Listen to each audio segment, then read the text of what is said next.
أعوذ بالله من الشيطان الرجيم بسم الله الرحمن الرحيم ألف لام ميم ذلك الكتاب لا ريب فيه هدى للمتقين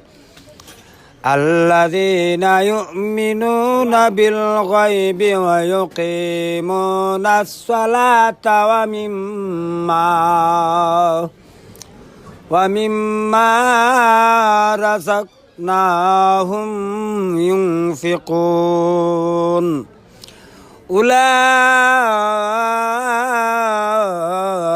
على هدى من ربهم